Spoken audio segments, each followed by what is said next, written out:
Ny Mofonaina isan'andro atolotry ny Mpitandrina RAKOTONAVALONA Maholy.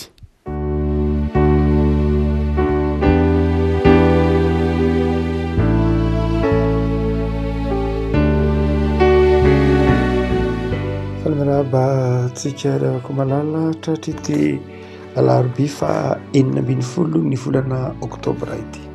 Ny Mofonaina voalahatra ao antsika dia ny bokin'ny asan'ny apôstôly toko 2, asan'ny apôstôly toko 2:5 ka hatramin'ny 7:10.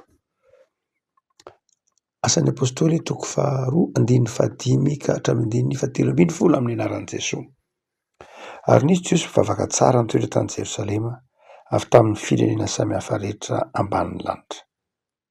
Ary noho ny izany fehizany dia niangona ny olona maro ka very hevitra fa samy nahare izy ireo niteny tamin'ny fiteny avy izy rehetra. Dia talanjona sady gaga izy rehetra ka nanao hoe: indreo tsy Galiliana va ireo rehetra miteny ireo?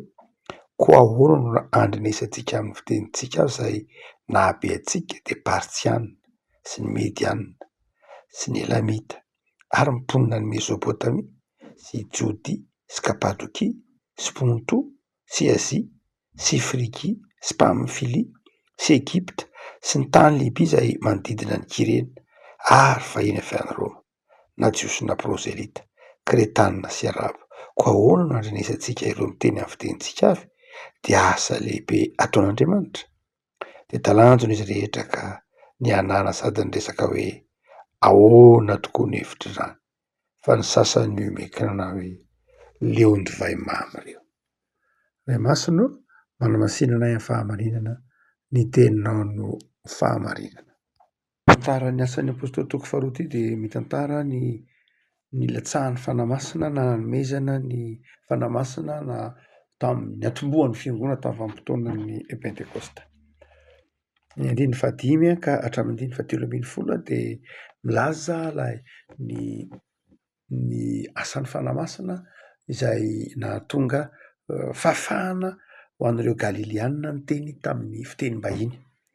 Amin'ny soratra masina dia misy karazany roa mihitsy antsoina hoe xénolalie, xénos vahiny zany, laleo fiteny na fitenenana, teny hoe langue, dia ny antsoina koa hoe glossolalie, izay xénolalie dia fiteny-bahiny, tsy hoe teny tsy mbola nisy akory fa teny efa nisy fa teny-bahiny zany, toy ny teny frantsay, teny anglais, teny italiana.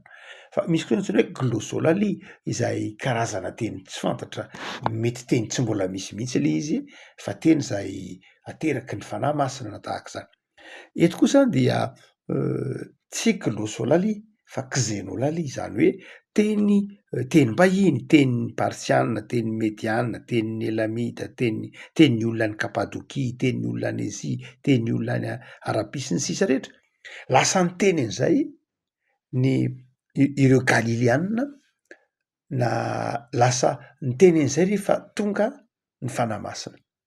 Zay nahagaga hoe fa ahoana moa fa angaha moa tsy Galiliana ireo, rehefa miteny hoe Galiliana ianao dia olona tsy de tena nahita fianarana zany, olona tambanivohitra, olon-tsotra, tantsaha, mpanarato, mpamboly, zay ny Galiliana. De zay nahatonga ny olona gaga eto manao hoe fa ahoana ara olona tambanivohitra lasa miteny amin'ny fitenitsika, ahoana ny itenenan'ireo teny latina na teny romana, ahoana ny itenenan'ireo ny teny mediana, ahoana ny tenenan'ireo teny ny olona avy any Frigia avy any Pamfilia, nefa ireo olona ireo dia tambanivohitra. Asan'ny fanahy masina, zay no asehoan'ny asan'ny apôstôly eto. Fa inona ny hoe asan'ny fanahy masina? Fa mitondra inona ho an'ny fiangonana? Inona ny dikan'ilay hoe lasa niteny tamin'ny fiteny tsy fantatra? Mitondra inona amin'ny fiangonana izany? Zavatra vitsivitsy no asongadiny ity andininy eto am-piantarantsika ity raha ohatra ka mamaky isika. Misy teolojiana kanadiana anankiray antsoina hoe Douglas Hall, izay isan'ny ataontsika hoe teolojiana nalaza tamin'ity faraparan'ny taonjato faha 20, kanadiana izy izay nanoratra boky fikarohana manokana momba ny ataontsika hoe théologie contextuelle, izay mbola ampiasaina mandrakehitriny. Kanadianina izy navoaka ny université na ny faculté de philosophie ny université any Laval. Ohatra ka mamaky ny asa soratra io zahay tsy de lehibe eo amin'ny 750 page io asa soratra io. Zay nalaina avy amin'ny fotom-pisaina moa fa tsy izy akory nanoratra an'ilay boky io fa Gregory Baum, zany hoe teolojiana hafa koa nanoratra azy fa nanio ny heviny fotsiny. Ny zavatra ampiasainy io fanazavana teolojiana io de mampiheritreritra re afaka ny hoe ny filazantsara ozy rehefa toriana de manana ny contexte zay nipoirana izy. Zany hoe filazantsara io de misy zavatra nitranga nanodidina azy, naterahana nodidina nandratana azy, ny zava-nitranga tamin'ny nandratana azy. Misy zany contexte nahaterahany io filazantsara io. Fa rehefa vakian'ilay olona kosa lay izy dia indraindray vakian'ny olona mila vakian'ny olona amin'ny contexte, mila vakian'ny fiangonana amin'ny contexte zay misy azy ilay filazantsara na ilay tenin'Andriamanitra. Zany hoe ny antsoina hoe contextualisation na théologie contextuelle, eny tsy tena mitovy izy fa mifanakaiky ireo, dia izay nipoitra aty amin'ny taona 730 dia raiky amin'ny 730 dia manaitra ny fiangonana hamakafaka ny contexte na ny zavatra nitranga tao anatin'ny soratra masina tamin'ny tenenana na noratana le saingy tsy nijanona am'izay fotsiny fa manaitra ny fiangonana heritreritra ny ampiarana an'izany eo amin'ny lafiny ara-kolotsaina, eo amin'ny lafiny langue na fitenenana, eo amin'ny lafiny ara-piaramonina lay tenin'Andriamanitra zay toriana na iainana na vakiana. Eto dia izay fijeriny Douglas Hall zay no aseho ny ity asany apôstôly 2 hoe midikany hoe niteny tamin'ny fiteny pirenena maro rehefa tonga ny fanahy masina dia lasa fantatry ny fanahy masina zany, lasa nikeny ny fanahy masina, ny kolotsaina maro samihafa, ny fahasamihafana maro samihafa. Taloha zany alohan'ny asan'ny apôstôly 2 de zao ny tenenana dia ny teny arameanina, ny teny nandratana ny filazantsara angamba de ny teny grika ihany, eny zay moa. Fa izao rehefa nrotsaka ny fanahy masina de zao niova ny fijerin'ny fiangonana, lasa niekena ho fitaovana hitoriana ny filazantsara koa ny tenin'ny pirenena maro samihafa. Ny nampiavaka ny anankiray satria tsika ao anatin'ny tokotanim-ben'ny fanitsipavahana ty volana Oktobra ty, anankiray am'izay ataontsika hoe ny voizin'ny fanitsipavahana de ny hoe io baiboly io dia adikao amin'ny teny razan'ny olona, adikao amin'ny teny razan'ny olona, na adikao amin'ny teny itenenan'ny olona andavanandro.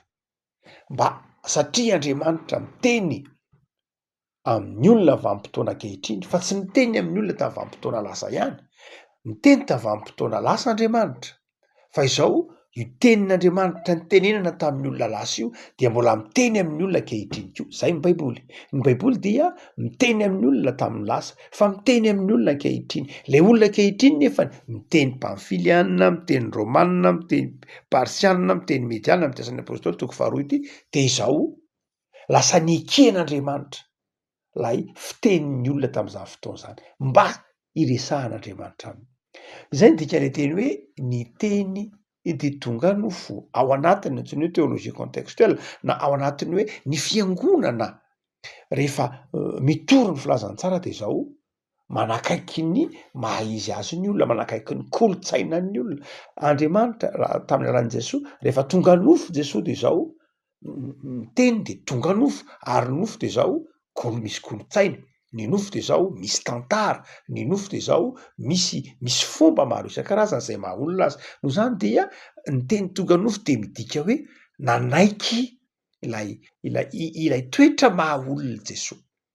Ary de zay no aseho ny teny tsotra masina ity manao hoe tany am-polohany dia ny teny tokana ny arameanina ihany na ny teny hebreo ihany. fa rehefa tonga kosa ny fanamasina de zao mba isan'izay nampiasain'Andriamanitra itoriana ny filazantsara ny teny malagasy. Raha nisy teny malagasy any tam'izany fotoana nisy malagasy tam'izany fotoana zany de ho azo antoka fa ny teny tam'y teny malagasy ko reo galilianina reo. Zany hoe lasa miresaka amin'ny malagasy koa zany Andriamanitra, miresaka amin'ny malagasy amin'ny teny malagasy, miresaka amin'ny malagasy amin'ny kolotsaina malagasy, miresaka amin'ny malagasy amin'ny zay atakarany malagasy azy. Ary Andriamanitra nanao an'izay dingana izay. De am'izay fotoana zay koa ny malagasy rehefa manatona an'Andriamanitra de izao manatona an'Andriamanitra amin'ny teny malagasy, manatona an'Andriamanitra amin'ny fomba zay tsy mifanohitra filazantsara mazava ho azy, ny fomba sy ny toe-panahy malagasy. Lasa fantatr'Andriamanitra zany ilay tenitsika rehefa tonga ny fanamasina de ampiasa ny tenitsika izy, de anaiky ny tenitsika izy, de iresaka amitsika amin'ny tenitsika izy. Zay lay ataony Douglas Hall hoe contextualisation. Rehavako rehefa tonga anankiray am'izay olana nampiteraka ny fanenjena tany amin'ny taona fito amby telopolo sy valonjato sy arivo teto Madagasikara dia raha jerena amin'ny solomaso aty amin'ny taona raiky amby fitopolo dia ny hoe toy ny zava-baovao tamin'ny malagasy tamin'ny rana valina nentin'ny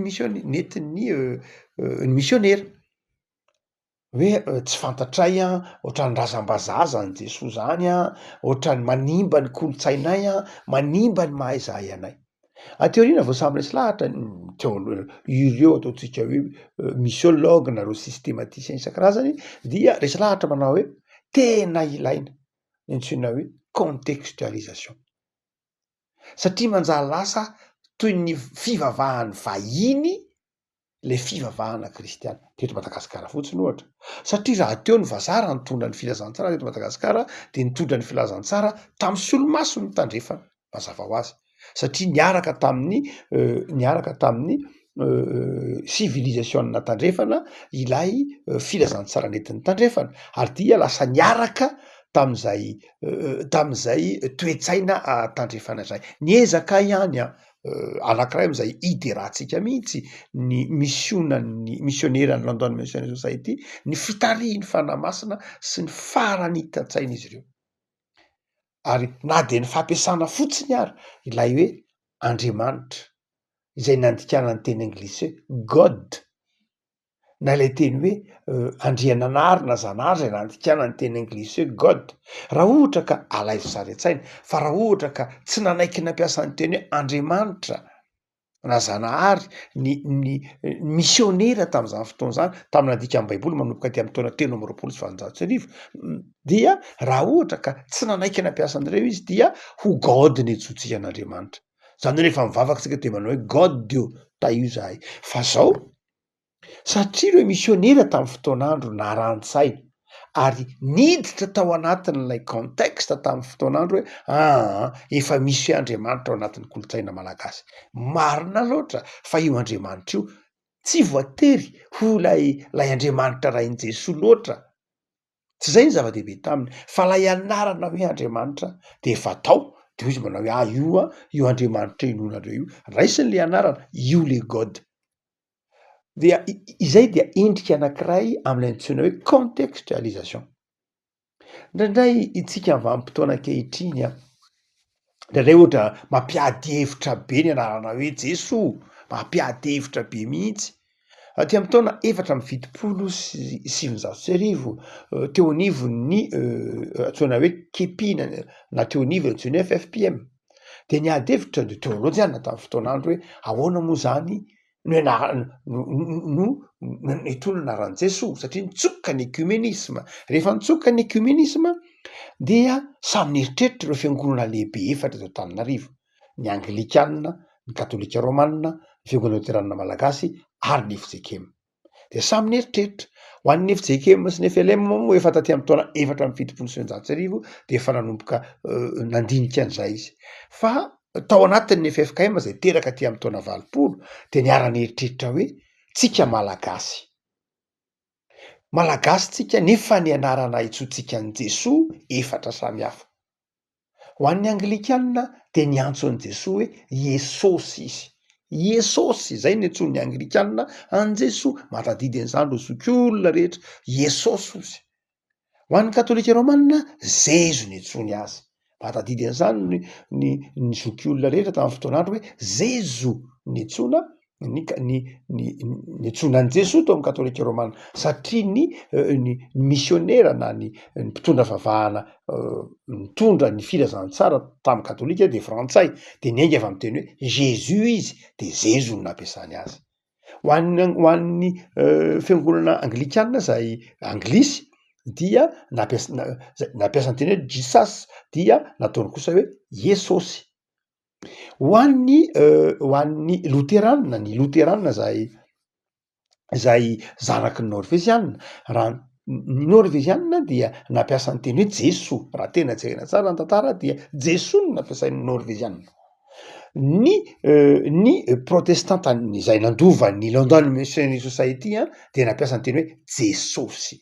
Anarana efatra zany ny antsona an' Jesosy. Malagasy amin'io no mivavaka, malagasy an'io no miresaka am' Jesosy, de zao anarana efatra nefany. Zezo ho an'ny katolika, Jesosy ho an'ny Anglikana, Jeso ho an'ny ny FLM, ary Jesosy ho an'ny FJKM. De niarany vory ary teolojiany reo hoe andao kosa mba jerena amin'ny contexte eto Madagasikara. Andao mba hifanaraky tsika, andao hivavaka, dia andao hifanaraka, efa mahana teolojianina betsaky tsika, efa anatin'ny fahaleovantena, efa mahana zay mba mahasika tsika taratry ny ahafantarana ny mahamatotra ny fiangonana protestanta, fiangonana katolika, fiangonana anglikana fa andeha hikondroary, de ndao hifanaraky tsika hoe aleo ho anarana iray ihany ny antsotsika an' Jesosy. Mba anarana iray ihany no ho tonono ny taranaka mifandimby ka tsy eritreritra ho samy hafa. Dia nanao zay ary reo teolojianina katolika, protestanta, anglikana de niaraka nivory. De nifototra ny aingana tam'izany fotoana zany de hoe aleo tsika tsy hiainga amin'ny fomba fijery tranainy, fa aleo vakitsika ny teny fototra na ny teny grika izay nitenenana an' Jesosy, dia ampifanarahantsika kosa amin'ny voambolana, amin'ny fomba fiteny malagasy. Reo ny aingana. Rehefa misokafana ny teny baiboly grika de fantatry ny rehetra fa ny teny hoe Jesosy de déclinable, zany hoe ny terminaison na ny tohin'lay teny de miova arakaraka ny toerana misy azy amin'ny fehezanteny. Mety misy ho anareo zay nanao zay miteny allemand na nanao russe na nanao latin, de misy antsoina hoe déclinaison, zany hoe raha ohatra Jesosy mety accusatif izy, mety datif izy, mety nominatif izy be de be.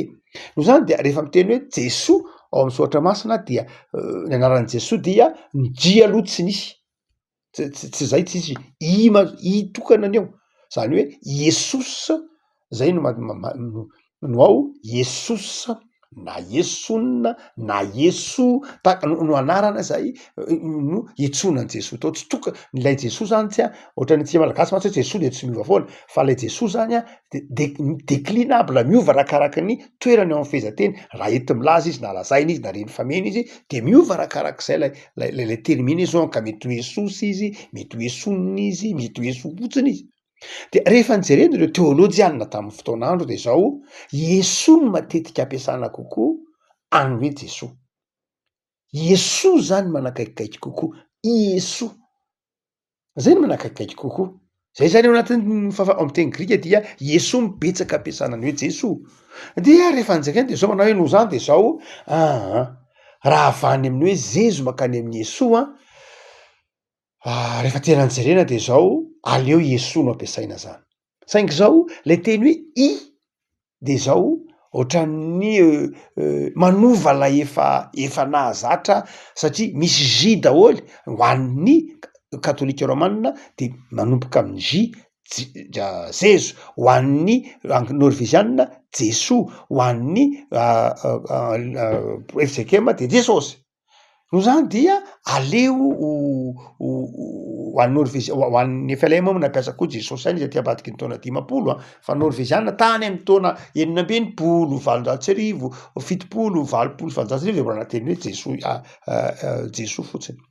De rehefa nandinika reo teoloziana tam'izany fotoana zany dia aleo atao hoe Jesoa aleo atao hoe Jesoa, tazonina ny ho soloina Jia any dia Jesoa no ombonana ny rehetra. De rehefa nandinika dia Jesoa no akaiky indrindra. Fanaraka tsara amin'ny soratra masina io, fanaraka tsara amin'ny soratra masina io, saingy nifanaraka koa amin'ny kolotsaina malagasy ary nifanaraka tamin'ny fanapahan-kevitra ny ombonana. Lavitra be ny katolika romanina avy any amin'ny teny hoe Jeso, lavitra be zany a, nanaiky ny teny hoe Jeso, fanetretena be mihitsy satria fantany tsara fa Jesoa no manakaiky indrindra ny soratra masina, ao amin'ny soratra masina, ary manakaiky koa ilay fo malagasy, nanaiky ny katolika romanina. Ho an'ny protestanta tsy narana olona ny protestanta na ny FLM na ny FJKM satria avy any amin'ny teny hoe Jesosy de lasa nanao hoe Jesoa, nanaiky ty sorana mihitsy. Ny anglikanina somary lavidavitra kely ihany satria avy any amin'ny teny hoe Jesosy izy de nanaiky ny teny hoe Jesoa. Ary dia ny fanarahana zany eto Madagasikara fa ny kristianina dia anarana tokana no esoina an Jesoa de Jesoa. De misy moa zany amin'ny fotoana tahak'ireny manahirana indraindray manao hoe ahoana moa no nivanareo ny anaran'i Jesosy ka nataonareo hoe Jesoa? Ahoana moa no hoe nanivana ny anaran'i Jesosy ka natao hoe Jesoa? Tsy manova anarana mihitsy zany, tsy resaka fanivanana. De misy manao mihitsy manao hoe fangamo efa niranareo Jesosy. Miavako malala. Raha mamaky tsara ny asa soratra tirangantso hoe Douglas Hall ity, sika na ny teolojia ny Douglas Hall de atakatra tsara fa mitombona tsara mihitsy. Ary matakatra tsara toy ny asan'ny apôstôly toko faharoa tsika de matamatra tsara, matakatra tsara fa zava-dehibe ny nataon'ireo zoky ray aman-dreny nahavita an'izany dingana izany. Alaivo sara an-tsaina hoe nijanona tamin'i Jezo ny katolika ny nitsoina azy, nijanona tamin'i Jesosy ny anglikana ary nijanona tamin'i Jesosy ny protestanta. De mba hanahoana moa na de samy protestanta fotsiny ary de mba hanahoana moa? Fa tena asan'ny fanahy masina mihitsy zany, tena asan'ny fanahy masina. Ary isorina ray aman-dreny izay nanatsaina nanao zany satria zany de ao anatiny antsoina hoe théologie contextuelle. Afaka malala mila fahendrena, mila haitsika ny mampiatra an'ity soratra masina ity amin'ny tontolom-piainantsika mba hahatonga ny soratra masina io hiteny amintsika amin'ny fotoana rehetra, hiteny amintsika amin'ny fotoana. Paoly ankena nanao an'izany amin'ny Korintana voalohany toko faraka 10. Paoly dia nampiasa ny antsoina hoe théologie contextuelle, raha ny teny hoe ny vehivavy de tokony hisaron-doha ary ny lehilahy tsy tokony hisaron-doha. Raha tsy te hisaron-doha ny vehivavy de hetezo ny volony, ary raha tsy te hiety izy de ataovy ny saron-doha. Zany hoe zany de tena théologie contextuelle na contextualisation. Mevako malala na inona de izao fantatr'Andriamanitra io teny malagasy io. Raha mamaky ity asan'ny apôstôly toko faharoa tsika de fantatr'Andriamanitra io teny malagasy io zany.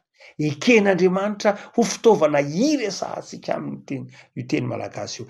Zay no nahatonga ny réforme, zay no nahatonga ny fantsipavana manao hoe adikao amin'ny tenin-drazan'ny olona ny Baiboly. Satria Andriamanitra de miteny amin'ny tenin'ny olona. Andriamanitra efa tonga nofo tamin'ny alalan'i Jesoa nanaiky hiteny amin'ny fitenin'ny olona. Fa faharoa malala zay magnarantsika azy amin'ny teny dininy ity de izao, ina koa ny dikany ny fiteny amin'ny fiteny samihafa io, milaza faneken'Andriamanitra ny fahasamihafana. Ka tsy fahasamihafana mampisaraka intsony fa lasa fahasamihafana mampiombona. Raha mamaky tsara ny bokin'ny Genesis toko faha 1:20 sika de ny teny ao amin'ny Genesis toko faha 1:20 de lasa nampisaraka.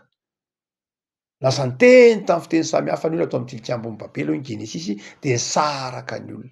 Zany hoe fitaovana teo am-pelatana ny fisarahana ny teny ao amin'ny Genesis toko faha 1:20. Ny teny de nanjary fitaovana rehefa niditra ny fahotana, niditra ny fireharehana, niditra ny fisaozahoana dia lasa fitaovana mampisaraka ny teny. Lasa eny am-pelatana ny fisarahana, fitaovam-pisarahana zany ny teny. Fa rehefa kosa tonga ny fanahy masina tao amin'ny fiangonana de lasa fitaovana mampiombona indray ny teny, lasa tsy olana itso satria lasa ny fankahazo teny ny olona. Zany hoe ilay zavatra nampisaraka rehefa tonga ny fanahy masina de zao ny asan'ny fanahy masina zao, lay zavatra nampisaraka lasa nampiombona. Zany ny asan'ny fanahy masina. Aikay tsy misy zavatra tokony mampisaraka rehefa eo ny fanahy masina. Izy zavatra farak'izay mampisaraka indrindra rehefa eo ny fanahy masina de tonga farak'izay mampiombona indrindra. Zay asan'ny apôstôly toko faharoa. De inona ary ity tsika misaratsaraka ity? Eo anivon'ny fiangonana misy atsika de mbola misy atokotokony kely, misy clan kely. Eo anivon'ny fiarahamonina misy atsika ny sampiny de mbola misy atokotokony kely, misy clan kely. Fa asehon'ny asan'ny apôstôly fa zay fitaovana mampisaraka faratapony indrindra, Genesis toko 1:20, de tonga fitaovana faratapony mampiombona indrindra teniteny zany. Afako engany hanaiky ny fahasamihafana ianao eto de zao manaiky ny fahasamihafana ny fanahy masin'Andriamanitra, manaiky ny fahasamihafana ny fiangonana. Tsy olana ny fiangonana ny fahasamihafana ny hoe frantsay, italiana, malagasy, anglisy, tsy zany ny olana. Samy manana ny kolontsainy, samy manana ny tantarany, fa tsy zany ny olana. Satria Andriamanitra afaka miteny amin'ny olona rehetra, amin'ny toerana rehetra. Noho zany dia enganenao mba ho faly sotra an'Andriamanitra noho ny am'izany fitiavan'Andriamanitra mitaona antsika iombona, mitaona antsika hifandray, mitaona antsika hifamely, mitaona antsika hifankaty, mitaona antsika hifandrimbona amin'ny asa fitoviana amin'ny filazantsara. Ahoana moa no ahavitahan'olona anankiray ny reharehana ahavitana ao an'i Madagasikara rena ny fitoviana filazantsara? Tsy vitana fiangonana tokan'izany ny fitoviana filazantsara eto Madagasikara. Mila minana, mila fanetretena. Tsy vitan'ny katolika rery io, tsy vitan'ny protestanta rery io. Fa tsy maintsy matona oron'Andriamanitra eto amintsika ireny fiangonana katolika, protestanta de zao ilana ny fifanohanana. Tsy vitanao rery ny lehibe Madagasikara. Noho zany dia ilaina ny fifampiresahana, ilaina ny fifanantonana, ilaina ny fanekena ny fanomezam-pahasoavan'ny hafa.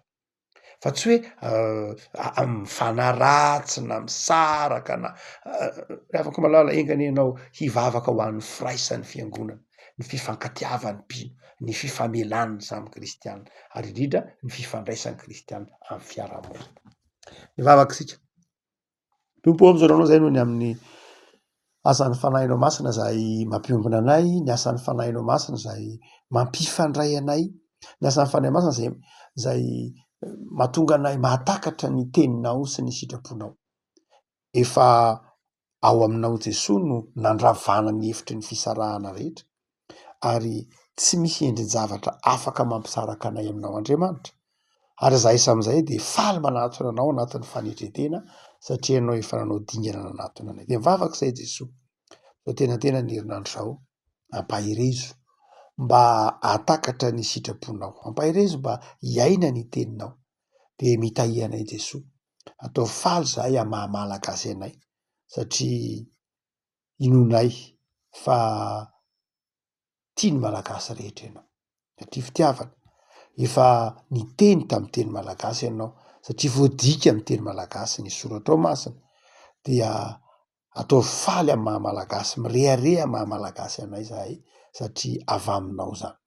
Dia manjaka Jesosy atao-ponay tahio ny tontolo andronay, tahio ny fikasanay mba eo ambany fahasoavanao. Jereo ireo marary, jereo ireo manana ady am-panahy, jereo izy ireny Jesosy ataovy mitodika aminao. Anao zava-mahagaga satria Andriamanitra fitiavana ianao.